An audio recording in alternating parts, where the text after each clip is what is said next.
ലഹരി കേസിൽ നടൻ ഷൈൻ ടോം ചാക്കോ എങ്ങനെയാണ് കുറ്റവിമുക്തനായത്?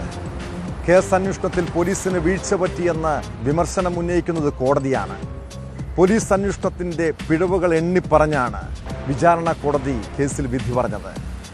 അന്വേഷണം നടപടിക്രമങ്ങൾ പാലിച്ച് പൂർത്തിയാക്കുന്നതിൽ പോലീസിന് വീഴ്ച പറ്റിയെന്നും ഷൈൻ ടോം ചാക്കോ ഉൾപ്പെടെയുള്ള പ്രതികൾ കൊക്കൈൻ ഉപയോഗിച്ചോ എന്ന് പരിശോധിച്ചില്ലെന്നും ഉത്തരവിലുണ്ട്.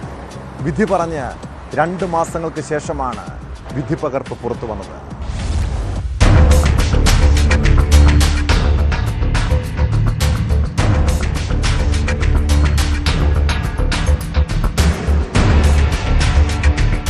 ഫെബ്രുവരി 11-നായിരുന്നു ഷൈൻ ടോം ചാക്കോ ഉൾപ്പെടെയുള്ള 5 പ്രതികളെ എറണാകുളം അഡീഷണൽ സെഷൻസ് കോടതി കുറ്റവിമുക്തരാക്കിയത്. ഉത്തരവ് വന്ന് 2 മാസങ്ങൾക്ക് ശേഷം കോടതി വിധിപ്പകർപ്പ് പുറത്തുവരുമ്പോൾ പോലീസ് പ്രതിക്കൂട്ടിലാകുകയാണ്. പ്രതികൾ കൊക്കൈൻ ഉപയോഗിച്ചു എന്ന് പോലീസ് പരിശോധിച്ചില്ല. രഹസ്യവിവരത്തിന്റെ അടിസ്ഥാനത്തിലായിരുന്നു പരിശോധന എന്ന പ്രോസിക്യൂഷൻ വാദം പോലീസ് പട്രോളിംഗ് സംഘം കോടതിയിൽ തള്ളിപ്പറഞ്ഞു. ഷൈൻ ടോം ചാക്കോ ഉണ്ടായിരുന്ന ഫ്ളാറ്റ് തുറന്നതാരാണെന്നും ആദ്യം അകത്തേക്ക് കടന്നതാരാണെന്നും പോലീസ് ഉദ്യോഗസ്ഥന് ഓർമ്മയുണ്ടായിരുന്നില്ലെന്നും വിധിപ്പകർപ്പിലുണ്ട്. കേസിൽ പിടിയിലായ യുവതികളെ പരിശോധിച്ചത് വനിതാ പോലീസല്ല.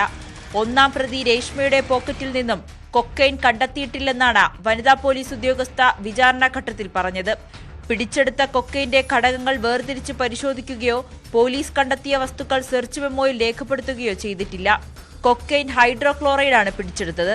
എന്നാൽ ഫോറൻസിക് ലാബിൽ ക്ലോറൈഡ് ഉൾപ്പെടെയുള്ള ഘടകങ്ങൾ കൃത്യമായി വേർതിരിച്ച് പരിശോധന നടത്തിയിട്ടില്ലെന്നും കോടതി ഉത്തരവിൽ പറയുന്നു. 2015-ലാണ് ഫ്ളാറ്റിൽ നിന്നും കൊക്കൈൻ പിടിച്ചെടുത്തതിൽ നടൻ ഷൈൻ ടോം ചാക്കോ ഉൾപ്പെടെയുള്ളവരെ പ്രതികളാക്കി കടവന്ത്ര പോലീസ് കേസെടുത്തത്.